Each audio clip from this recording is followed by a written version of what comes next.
foods to help you fill up, slim down, stay healthy all have one common denominator: fiber. Companies are touting the fiber content of the products right on the label, and it's paying off in sales, and it'll pay off for you too. Dr. Marie Savard is here to tell us about the 5 essential foods filled brim to the rim with fiber. Tell us why it's so important, first of all. I think fiber is the best kept secret when it comes to weight loss, waist loss for that matter, and overall health.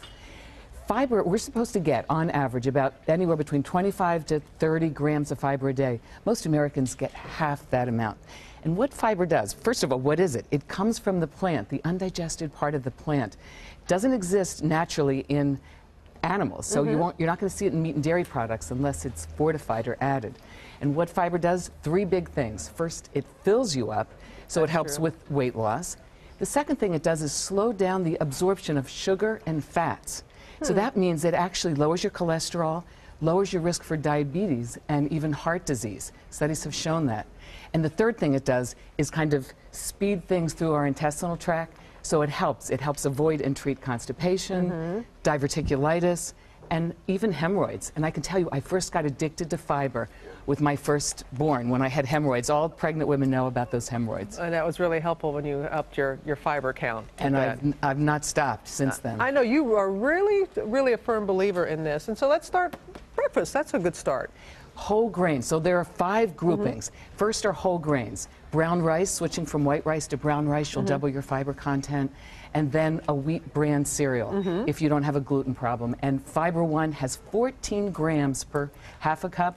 And All Bran, which has been around for years, has 10 grams. Second, nuts and seeds.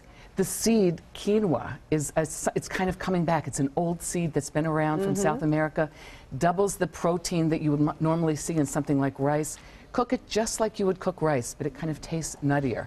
And then, of course, nuts are a great source not only of fiber, but they're also a great source of protein and healthy fats. They don't have quite as much fiber, however, as the quinoa.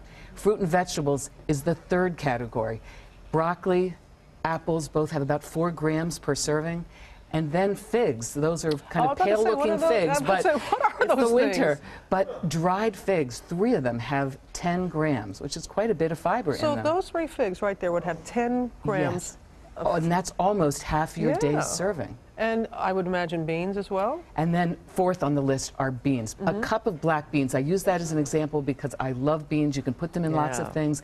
1 cup, again, is almost 20 grams. That's almost your full day. Yeah, that's getting right to us. But if you're not able to get it through your foods, supplements, how do they help out? 5th on my list are have to be supplements. Psyllium, which is a natural plant-based fiber. You don't get all those other healthy antioxidants with it, so it is a second choice to food.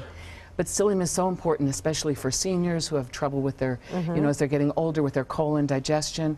And actually for all of us, psyllium can be a good supplement if we don't think we're getting enough in our diet. It's a very natural way to go. I have been waiting for this family recipe, Marie, this morning mix, as you call it. What is in it? This is my healthy granola that I've been cooking for years, and I make a big batch of it. I put it in little Ziploc bags, store it in the freezer, give it to friends, family. I have my sons hooked on it. I have everyone, to tell you the truth, hooked on this. What it is, it's a combination of raw oats, flaxseed, wheat germ or wheat bran, and then I add kind of a mixture of a little bit of canola oil, that's a healthy oil, a little bit of honey, a lot of cinnamon, good to prevent diabetes, and sometimes a little natural peanut butter. So just mix that through, bake it, and then at the end, after it cools, I add more fiber, dried fruit to the mixture. And then for breakfast, I add fresh fruit and a little yogurt. It looks delicious. I can't wait to try it. And this is a fresh batch, right? This is a fresh batch, and you can find that secret recipe, I guess no longer secret, online.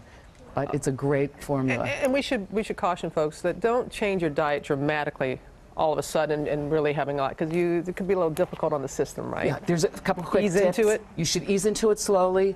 Number 1, drink it with lots of water. That sort of soaks up and lets the fiber work better.